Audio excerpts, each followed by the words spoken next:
जी अस्सलाम वालेकुम स्टूडेंट्स। कैसे हैं आप लोग? अच्छा, आज का जो हमारा टॉपिक है that is about comparison operator.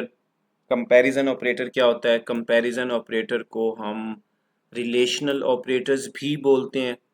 अब हमने ऊपर अरिथमेटिक ऑपरेटर को देखा था। अरिथमेटिक ऑपरेटर में अब अरिथमेटिक ऑपरेटर्स क्या करते हैं? दो वैल्यूज़ को आपस में जोड़ के कोई नई वैल्यू जनरेट करते हैं। जैसे ए में 5 है, बी में 10 है, तो नया जनरेट होकर वैल्यू 15 आएगी। अच्छा, जिस तरह माइनस है जी, 10 माइनस 5 है तो 5 रिजल्ट आता है। 10 मल्टीप्लाई बाय 5 तो 50 रिजल्ट आता है। तो नई वैल्यू जनरेट करके देते हैं अरिथमेटिक ऑपरेटर्स। लेकिन जो कंपैरिजन ऑपरेटर हैं उसमें कोई नई वैल्यू जनरेट नहीं होती। उसमें दो वैल्यूज़ को कंपेयर किया जाता है, मैच किया जाता है और देखा जाता है कि दो वैल्यू सेम हैं या डिफरेंट हैं। पहली वैल्यू दूसरे से बड़ी है या दूसरी वैल्यू पहले से जो है ना छोटी है, सेम है नहीं है, कंपैरिजन हम करते हैं। इसमें हमारे पास क्या है? Comparison operators or relational operators are use to compare two values or expressions. दो वैल्यूज को भी हम कंपेयर कर सकते हैं इसमें, या दो एक्सप्रेशन को भी कंपेयर कर सकते हैं। They determine the relational logic between them. उनके बीच में जो रिलेशनल लॉजिक है, यानी जो कंपैरिजन को हम जो है ना चेक करते हैं दो वैल्यूज़ के बीच में। यानी एक स्टूडेंट के मार्क्स हैं, हम चेक करते हैं कि वो पासिंग मार्क्स जो होते हैं बच्चों के उसके बराबर हैं या उससे ग्रेटर है या उससे कम है। टेम्परेचर जो है ना एक ख़ास लिमिट है, उससे कम है या उससे ज़्यादा है या उसके इक्वल है। मेरी सैलरी और मेरे एक्सपेंस में क्या फ़र्क है? क्या मेरी सैलरी मेरे एक्सपेंसेस के बराबर है या उससे कम है या उससे ज़्यादा है? ठीक है। मैं फॉर एग्ज़ाम्पल कोई चीज़ लेने जाता हूँ मार्केट से, क्या मेरी अमाउंट पॉकेट के अंदर जो अमाउंट है, क्या जो चीज़ मैं लेने जा रहा हूँ उसके बराबर है या उससे ग्रेटर है या उससे लेस है? तो मतलब इस तरह के बहुत सारे सिनेरियोज़ होते हैं जो हम डेली बेस पे डिस्कस कर रहे होते हैं रूटीन मैटर्स में। तो हम उनको फिर क्या करते हैं, प्रोग्राम्स की शेप दे देते हैं। उसमें हम रिलेशनल ऑपरेटर्स को यूज़ करते हैं। रिलेशनल लॉजिक क्या हो सकती है? सच एज इक्वलिटी के दो नंबर्स इक्वल हैं, दो एक्सप्रेशन इक्वल हैं। इन इक्वलिटी के वो इक्वल नहीं है। ग्रेटर देन है, क्या पहला नंबर दूसरे से बड़ा है। लेस देन है, क्या पहला नंबर दूसरे से लेस है। ग्रेटर इक्वल का मतलब है कि पहला नंबर ग्रेटर है या इक्वल है दूसरे के, या हम कह सकते हैं पहला जो नंबर है, पहली वैल्यू है, पहला एक्सप्रेशन है, लेस है या इक्वल है किसके? ज़ीरो के, and so on. These operators return a Boolean value. ये हमेशा एक बूलियन वैल्यू रिटर्न करेंगे, या ट्रू होगा या वो फॉल्स होगा। ठीक है ना, ट्रू या फॉल्स। मतलब किसी भी रिलेशनल एक्सप्रेशन का जो रिजल्ट होता है, either that will be true और दैट विल बी फॉल्स। इसको हम बूलियन रिजल्ट बोलते हैं, बूलियन वैल्यू बोलते हैं। तो उसका रिजल्ट बूलियन में होता है based on the comparison result. मैं आपको इसकी आपको एग्जांपल देता हूँ। फॉर एग्जांपल अब मैं यहाँ पे मैं पाई चार्म ओपन कर लेता हूँ। ये हमारे पास लास्ट टॉपिक था जो हमने डिस्कस किया था। और अब मैं यहाँ पे मैं लिख देता हूँ जी कमेंट्स में, रिलेशनल और कंपैरिजन ऑपरेटर्स। ठीक है जी, ये हमारे पास है। अब मैं इसका रिजल्ट देखता हूँ। फॉर एग्जांपल मेरे पास एक नंबर है 1 और वो है जी 10, और मैं कहता हूँ जी नम 2 है वो भी 10 है। अब मैं कहता हूँ जी इफ़, अब हमारे पास क्या है? अब अगर हम देखें, अब हमारे पास क्या है? अगर मैं यहाँ पे इसका रिजल्ट देखूँ आपके सामने, मैं कहता हूँ G R is equal to नम 1 ग्रेटर है, नहीं इक्वल इक्वल है नम 2 के। अब मैं स्टूडेंट्स यहाँ पे प्रिंट करता हूँ आर की वैल्यू। अब आप बताओ आर में क्या होगा? आर में क्या बच्चे आउटपुट आएगा? हमारे पास यहाँ पे ज़रा देखिएगा, ये हमने इक्वल इक्वल का ऑपरेटर लगाया है, ये रिलेशनल ऑपरेटर है। आगे हम ज़रा डिस्कस करते हैं इसको।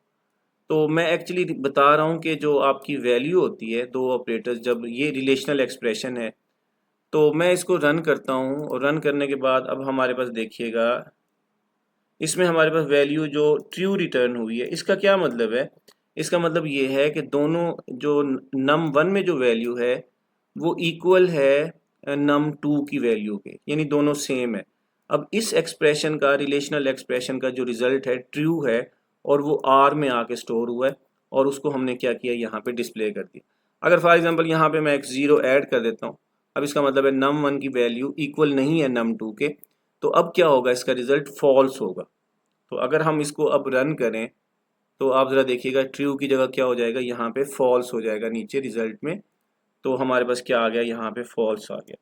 तो अब ज़रा देखिएगा, यही चीज़ हम डिस्कस कर रहे हैं कि जो रिलेशनल एक्सप्रेशन का जो रिजल्ट होगा वो बूलियन वैल्यू होगा, या वो ट्रू होगा, या वो क्या होगा, फॉल्स होगा। तो इस तरीके से आगे हम इस लॉजिक को लेके चलते हैं, आगे हम पढ़ते हैं।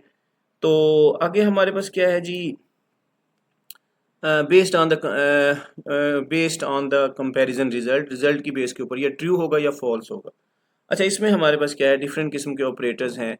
डिफाइन वेरिएबल x और y, दो हमारे पास वेरिएबल्स हैं।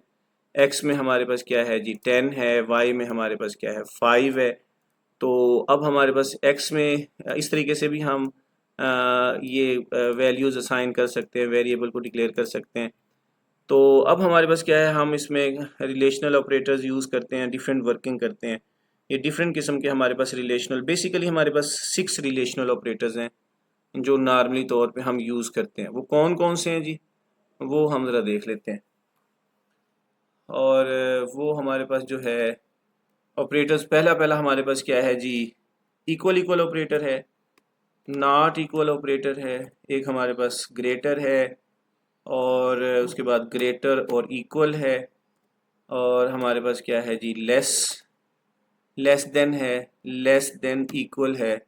तो ये हमारे पास 6 ऑपरेटर्स कॉमनली हम यूज़ करते हैं रिलेशनल ऑपरेशंस के दौरान। ठीक है जी, अब हमारे पास क्या है, यहाँ पे वैल्यूज़ मैंने ऑलरेडी दी हुई हैं। अब इनको ज़रा हम चेक कर लेते हैं। अगर मैं फॉर एग्जांपल यहाँ पे लिखता हूँ जी, इफ़ num1 ग्रेटर है num2 से, जी इसका क्या रिज़ल्ट आएगा जी, कोई बच्चा बता सकता है मुझे? कमेंट्स में लाजमी बताया करें, डिस्कस किया करें। और मैं एक असाइनमेंट भी आपको दूंगा एट दी एंड, तो उसको भी आप करें। अब मैं यहाँ लिखता हूँ जी, फॉर एग्जांपल मैं कहता हूँ जी प्रिंट, हमारे पास क्या है, अब यहाँ पे रिजल्ट क्या आएगा, जो है ना num1 ग्रेटर, और अगर तो ये फॉल्स होती है बच्चों तो हमारे पास एल्स में आएगा। ये आगे हम पढ़ेंगे इफ एल्स के बारे में। चलो मैं प्रोग्राम के अंदाज से आपको, एक्चुअली मेरा जो टॉपिक है मैं उसको लेके चल रहा हूँ, रिलेशनल। ये ग्रेटर देन का सिंबल है, इसलिए मैं ये प्रोग्राम एग्जांपल्स आपको दे रहा हूँ ताकि आपको अंडरस्टैंड हो। और मैं कहता हूँ जी num2 ग्रेटर। अच्छा, अब हमारे पास देखिएगा, क्या num1 ग्रेटर है num2 से, इसका क्या ये एक्सप्रेशन हमें क्या रिजल्ट देगा, या वो ट्रू देगा या वो फॉल्स देगा। अब num1 में 100 है, num2 में, num1 में 10 है, क्या 10 ग्रेटर है 100 से? नो, ये हमारे पास फॉल्स रिजल्ट है। ठीक है जी, अब हमारे पास जैसे ही फॉल्स होगा, अब हमारे पास एल्स का ब्लॉक एग्जीक्यूट होगा, तो हमारे पास आउटपुट आएगा num2 ग्रेटर। ये हमारे पास इफ एल्स सिलेक्शन स्ट्रक्चर के अंदर हम इसको डिस्कस करेंगे।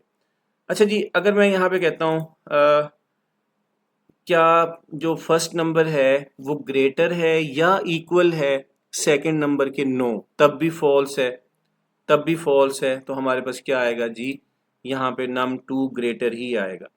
अच्छा, एक और कंडीशन है जी, मैं कहता हूँ क्या num1 लेस है num2 से, यानी जो पहला नंबर है दूसरे से छोटा नंबर है? यस, क्योंकि 10 जो है ना num1 में है और वो क्या है 100 से क्या है, लेस है। तो हमारे पास अब क्या रिजल्ट आएगा जी, इसका true Boolean result, true value हमारे पास रिटर्न करेगा।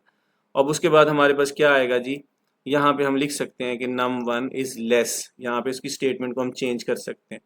तो एक्चुअली हमारे पास ये रिज़ल्ट ट्रू देगा, तो उसके हिसाब से हम अपनी स्टेटमेंट को चेंज कर सकते हैं। तो बेसिकली आपने इसी को देखना है। आप आगे हम इफ एल्स पढ़ेंगे, फिर हम इन चीज़ों को डिस्कस करेंगे।